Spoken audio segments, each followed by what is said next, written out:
The internet detox. So detox is something that is very poisonous for you. Okay. So yeah, this is the sixth video of the chapter, and the chapter name is the internet detox. Sorry, it is not detox, it is detox. Detox. Okay, detox, and detox means something that is very poisonous to you, a very poisonous place. Okay, and we are reading a book called 59%, and this is the sixth chapter of the book. Okay, so the difference between technology and slavery is that slaves are fully aware that they are slaves and we are not. So true. Even like when I watch YouTube, I don't realize that how much time I have been using this application, and it's been around 1 hour, sometimes 40 minutes, 30 minutes, and I just keep scrolling, uselessly. Like that thing will not even help me, but I am kind of addicted to it till some extent. So we can say that we human are becoming slave of the technology, and yeah, technology. Because see, nowadays people will go crazy if there will not be any kind of electricity, because we are so much dependent on the technology a lot. When I remember my childhood, I think of cycling with my friends in a small park in front of my residence, playing hide and seek with my cousins at my grandmother's house during those summer holidays trip. I'm taking a stroll in the market holding my father's hand. My mother is singing lullabies and folk song in the night, teaching me to sleep. Yeah, when I remember my childhood, so my childhood was something very, adventurous, because I kind of caught frogs, and then I kept it in a bucket filled with water, and I did that frog swimming race. And we used to do it. Then there we used to make paper boats. Then we used to keep it in the river, and then we used to say yay yay, then the paper boat race. And also, like, I have run after I've run after what to say that dragonflies. I used to catch dragonflies, and it was wonderful. Also, I did so many things like hide and seek, and pictogram, and TV tower. So many games I have played. Pakram Pakrai and Jinda Karam. But Pani Burp something was there. The Ushnish Ka Papra. There were like so many games I have played. Then there were like one was one of my favorite, that was People Ka Bhoot. Those were the times when technology had not invaded our lives. It was vanity to have a landline connection in the house. Yes, things were not perfect, but everything felt uncomplicated, unpretentious, and plain sailing. Then the internet arrived, and it changed everything forever. Yeah, everything was so much, there were few facilities were not there, but everything was simple, and yeah, simplicity is wonderful. So it was something like that. It was perfect. Recently I visited a friend of mine who works at a leading investment bank. He has a cute little 3 years old son. When I asked the boy about his hobbies and other interests, he quickly unlocked a spare mobile phone lying on the table and showed me a game in which he shot several alien dead with a few finger snaps. Of course, he expected me to be impressed by his shooting skill. He then went into his room playing a game in which a cat imitated when he said, my friend too was very boastful of how his son could operate the mobile phone at such an early age. For the entire duration of the dinner, his child was glued to the mobile screen. His mother was also very grateful that the mobile phone kept her son engrossed so that she could work peacefully from home. It happens nowadays. Children are so indulge in technology a lot. Even when I was a child, I used to think that where are the buttons in smartphones. But now children use a mobile phone or smartphone even more better than me, because I think that I'm a nerd when it comes to technology. But yeah, nowadays children are pro. I hope you all are not shocked of something. Welcome to the new childhood. It's a new reality. This is how we are raising the next generation, right?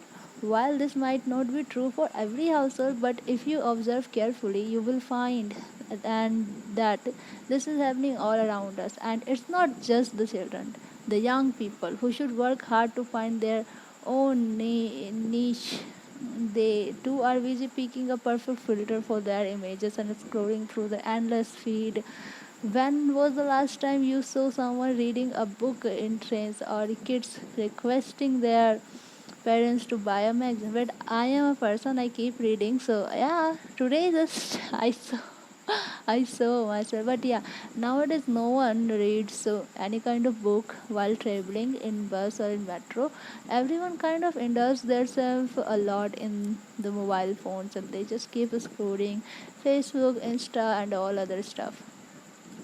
I feel blissful that I have deleted all the social media, and that was wonderful decision of my life because now I feel much more happy. You are trapped. You have headphones that are attached with your ears. Your mobile is playing random songs on it. At the same time, you are scrolling something on your laptop. The laptop is attached to a charging plug. Despite being fully charged, occasionally you can hear a random notification of friend commenting on his friend's picture on your mobile. This is insane. Can you imagine how much sensory overload you are putting on your brain, which with the growth of technology, the amount of information that you supply to our brain on a daily basis has rapidly increased. The main problem is that most of the inputs we receive from mobile, viva, social media, and other apps is useless information. We are constantly shifting our attention from one source of information to another. Yes, that's like I personally, I'm not this kind of person. I'm still very old, but yeah, sometimes I use YouTube a lot. But within my YouTube, like every day, I'll make promise to myself that my YouTube watch hour won't be more than hour, and on my YouTube I watch something related to English because I want to sharp my English. But yeah, there are people who are very addicted to it, and I'll say they need to stop it. I also agree that since we live in a digital age where most of the things happens online, whether paying your bills or studying online or working from home, we cannot entirely eliminate the internet from our lives. However, eliminating the internet entirely is also not possible because technology has become crucial aspect of life. So, we must try to find a balance and use technology rather than let technology use us. I'll say something, try to delete all the social media apps. And I use Instagram on Google Chrome, and I'm very lazy. So, for the idea that I need to open Google and then type www.instagram.com, and then so it takes time.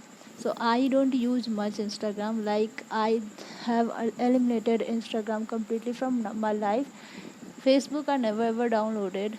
Messengers and all goes in the same way. And after that, Telegram. So there I study. And yeah, so I have only WhatsApp. So on WhatsApp I don't have any friend or nothing. So I hardly get anyone's message. And I'm only on YouTube. On YouTube also I watch something in English so that I can sharp my English language. How to move beyond 59%? Okay, so see, you need to do it. When I first deleted Instagram, it was very hard to deal it. Like, I deleted, downloaded again, deleted, the downloaded again, then I deleted. I said, now just delete it for 1 month and don't you download, no matter how much your heart will say download it, don't download. And I did it. Now it's been around more than a year and I feel so happy. My sleeping has become very good. Before I wasn't able to sleep, like I would get sleep around 3 a.m., 2 a.m. It was very much, you know. But now I feel so good. Now I sleep at noontime also. So now I'm very blissful that I don't have Insta and all. How to move beyond 59%?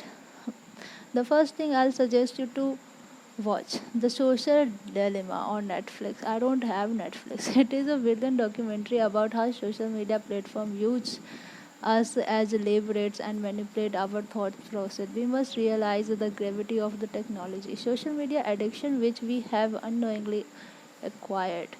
Don't just indulge yourself a lot in social media. You know that it is not good for you. You know that is very bad and it is wasting your time. So why to use something like this? Second one, do you know that according to a recent data, a typical mobile user touches their phone more than 2,600 times, and almost 50% of phone pickups happen within 3 minutes of a previous one. Oh god.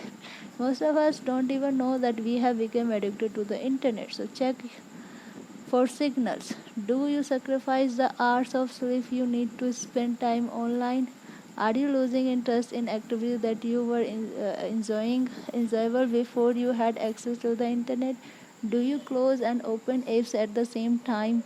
Do you seem preoccupied with the thoughts of getting back online when you are away from your mobile phone? Do you turn to your mobile phone if you have nothing to do? So if you have these kind of symptoms, then you must be unaddicted to social media or to your mobile phone. One of the biggest problems is our excessive dependence on gadgets. Try not to use a mobile phone where it is not required. For example, use an actual watch to check the time instead of peeping into your phone. Try not digital media such as books, newspaper. You can also pick a pencil and paper and write and draw anything. Don't use a digital note, note making kind of. Also, see, I kind of write things, but I think for me phone is much more good. You can carry phone every all the time, but if you are doing something productive in phone, that's fine. If you are doing something on social media, don't do it. Delete the trash from your phone. Choose one day of week when you will not use your phone for any use other than calling. For example, I generally don't have any classes on Saturday, so I have fixed that day to my detox day. Most mobile phones have gray mode, reading mode. I turn my screen to grayscale at 8 p.m. and leave it like that until 8 a.m. The less pretty the screen, the less interest you will have. Actually, my phone is always in that mode only, but still I enjoy. Okay, please install a data use taker app. Uses taker application. Alternately, you can use a timer when opening your social media profile. Yeah, try to keep a alarm that yeah, for 10 minutes I'll use it, and after 10 minutes don't use it. Most of you are student, and these days the benefits of internet can't be neglected. You now have access to useful PDF and e-content. If possible, try to take a print out. Yeah, print out. You know what? Like I took print out, and for 150 pages took me 30 minutes, and it saved my so much energy because I can actually underline it and can highlight it, and it was easy for me to revise. Plus, it didn't divert my mind, and I didn't use my phone completely. On Saturday, there was 0 minute spent on YouTube. I was completely shocked. So that happens. Do that, print out stuff. It will help you. Remember, while it is delightful to capture social moment of life and share them with friends and family on social media, there should be a balance. It's fun to share and be social, but not to the detriment of sacrificing our personal experience of extraordinary moment of our lives.